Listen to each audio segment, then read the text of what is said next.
IPL season 19ರ 67ನೇ ಪಂದ್ಯದಲ್ಲಿ royal Challengers Bengaluru ಮತ್ತು Sunrisers Hyderabad ನಡುವಿನ ಹೋರಾಟಕ್ಕಿಂತಲೂ ವಿರಾಟ್ ಕೊಹ್ಲಿ ಹಾಗೂ ಟ್ರಾವಿಸ್ ಹೆಡ್ ನಡುವಿನ ಮಾತಿನ ಚಕಮಕಿ ಹೆಚ್ಚು ಗಮನ ಸೆಳೆದಿದೆ.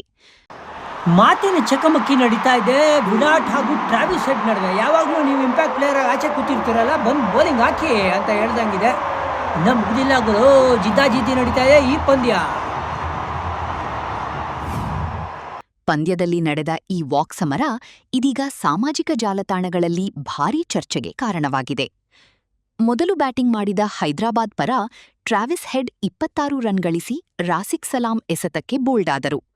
ಹೆಡ್ ಔಟಾದ ಕ್ಷಣದಲ್ಲಿ ವಿರಾಟ್ ಕೊಹ್ಲಿ ಆಕ್ರಮಣಕಾರಿ ರೀತಿಯಲ್ಲಿ ಸಂಭ್ರಮಿಸಿದ್ದು ಅಲ್ಲಿತೇಗೆಯೇ ಉದ್ವಿಗ್ನತೆ ಆರಂಭವಾಯಿತು.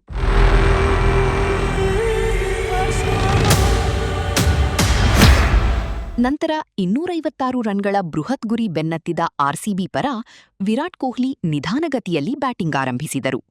ಈ ವೇಳೆ ಟ್ರಾವಿಸ್ ಹೆಡ್ ಬಿಗ್ ಶಾಟ್ ಆಡೋಣ ಎಂದು ಕೆಣಕಿದರೆ ಅದಕ್ಕೆ ಕೊಹ್ಲಿ, ನೀನು ಇಂಪ್ಯಾಕ್ಟ್ ಸಬ್ಬಲ್ಲ, ಬಂದು 2 ಓವರ್ ಬೌಲಿಂಗ್ ಮಾಡು ಎಂದು ತಿರುಗೇಟು ನೀಡಿದರು.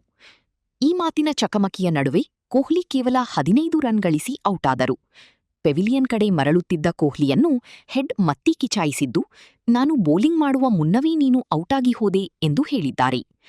ಪಂದ್ಯದಲ್ಲಿ ಹೈದರಾಬಾದ್ 55 ರನ್ಗಳ ಭರ್ಜರಿ ಜಯ ಸಾಧಿಸಿತು. ಆದರೆ ಪಂದ್ಯದ ಬಳಿಕವೂ ಉದ್ವಿಗ್ನತೆ ಕಡಿಮೆಯಾಗಲಿಲ್ಲ. ಹಸ್ತಲಾಘವ ವೇಳೆ ಟ್ರಾವಿಸ್ ಹೆಡ್ ಕೈಚಾಚಿದರೂ ವಿರಾಟ್ ಕೊಹ್ಲಿ ನಿರ್ಲಕ್ಷಿಸಿ ಮುಂದೆ ನಡೆದಿರುವ ವಿಡಿಯೋ ಈಗ ವೈರಲ್ ಆಗಿದ್ದು, ಅಭಿಮಾನಿಗಳಿಂದ ಮಿಶ್ರ ಪ್ರತಿಕ್ರಿಯೆಗಳು ವ್ಯಕ್ತವಾಗುತ್ತಿವೆ.